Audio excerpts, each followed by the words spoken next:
Hello, my name is Randy Mashek. I'm the Financial Aid Director at Northeast Iowa Community College. Today I'll be presenting about the financial aid process at our college, why it's a good option, a good opportunity for our students. As you can see on the slide there, about 73% of our students receive some sort of financial aid. When you think of financial aid, it can be a lot of different things. So that's what I'm hopefully going to share with you today. Get to my next slide here. There we go. So it all begins with the FAFSA. FAFSA, you probably have heard that word. It stands for the Free Application for Federal Student Aid. It's an easy process. Some people are scared of it. It's online. It used to be this long paper form. Now it's all online, done on the website. But we have an entire staff to help you through that process. And I'm going to explain why you would want to fill it out and what some of the benefits are for having the FAFSA. So why should I submit a FAFSA? With the school here, that is how we would determine a student's eligibility for not only federal, even though it's a federal form, we also figure out state grants and institutional financial aid. So I put a list down there below. The Pell Grant, SEOG grant, it determines student loans. So if you're going to be borrowing student loans for anything, if you're not working and have additional expenses, work study opportunities, NICC scholarships from our foundation, and real important to the community college world are the state of Iowa grants. And I've listed some of our most popular ones there. The Iowa Last Dollar Scholarship, KIBI grant, VOTEC grant, and the Iowa National Guard Service Scholarship, which I believe was talked about as well in another session. But those are important because our career and technical programs have the ability to earn additional funding from the state, and that's all determined by the FAFSA. So there's some great opportunities out there for you. This funding that can come from filling out a FAFSA can really help you cover those additional costs. I know that Sheila spoke about the GI benefits, Chapter 33 benefits, other things like that you might be receiving for tuition assistance. Well, as you are probably finding out in your college search, there are a lot of additional costs out there in education. There may be books and tools and supplies, specific program fees if you're going into nursing or welding or auto mechanics, things like that, where you have those additional costs for your tools. Your housing and your food expenses. While you're going to school, you may not be able to work as much, so you're going to have those costs. To get to college, get to campus, childcare costs, technology needs if you need an updated computer or internet access. All of those types of costs can be covered with your financial aid as well. And that's why it's important is you want to have a budget. You want to be able to see what your total expenses are going to be for your cost of attendance, is what we call it in the financial aid office. So all of these different things, you want to figure out what that's going to be on an annual basis. And then you want to look at what type of aid you're going to be receiving or what type of resources you have, whether it's loans, grants, scholarships, what those opportunities are, and are you going to have enough to cover that? And that's where these can come in and help with that.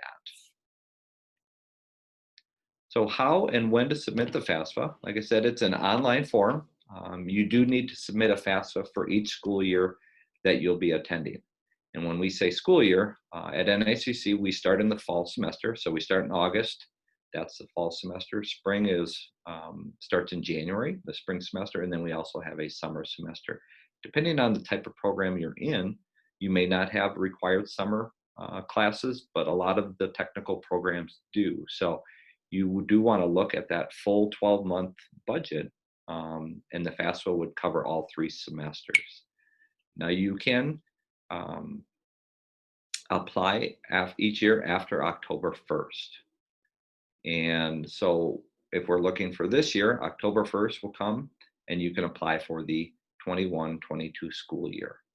Okay, if you're coming here this 2021 year, you can apply right now, anytime throughout the year. Even if the semester has started, you can still submit a FAFSA and still receive aid while you're already enrolled. So if you haven't done it yet, I highly recommend it. I did provide a link in here. should hopefully work for us here. And this will take you to the landing page. Studentaid.gov is a website. It is an excellent website. It explains the process, what types of financial aid. It explains all of those different things. And this is where you would actually start your FAFSA. And on my next slide, I'm going to show you there's some things that you'll want to have when you're sitting down to start your FAFSA. And that should be here on my next slide. So what do I need to complete the FAFSA? Because it can be kind of a process. But the first thing you'll have to do is create an FSA ID. What that is, it's a username and password.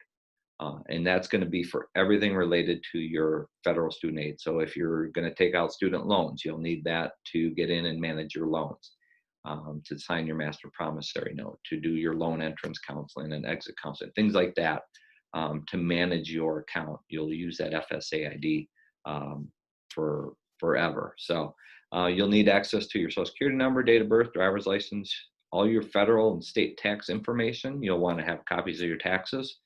You'll want to have your records of income, wages, such as W-2s, other things like that, and other personal information, depending on people in your household, things like that.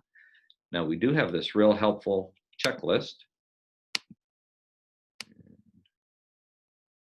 This kind of shows you everything that you need. And if you notice here, like for the 2021 FAFSA, you need 2018 tax information. So you're always looking at the previous year's income and wages for when you're filling out the FAFSA. But this lists everything you need. It talks about what an independent student is, what investments, because they will talk about investments and assets and things like that. What the FAFSA does is they tries to capture a snapshot of what your income and household looks like at that point in time while you're filling out the application.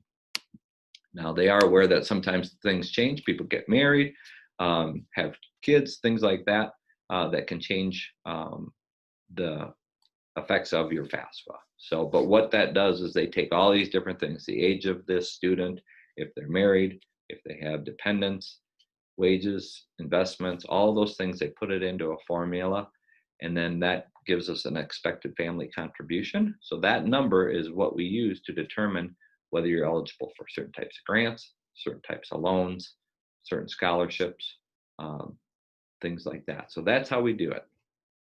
And so where we come into play, the financial aid office, we're part of the student services family. So we are here to help you through that process, because at times it can be kind of overwhelming, especially when you're looking at finances and things like that.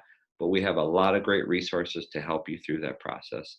A lot of the resources are online, but a lot of them are in person as well. So whatever you're comfortable with, we can help you through that virtually or in person or over the phone or through emails. Some of the things I have listed in front of you there, our self-service for students is where you see your checklist, and it kind of walks you through and it makes sure that you're getting all the steps required done. You may be selected for verification with the FAFSA process. Doesn't mean you did something wrong. Sometimes it does catch errors, but they do select about a third of the students, the federal government does, just to make sure to verify that the information on the FAFSA form is correct.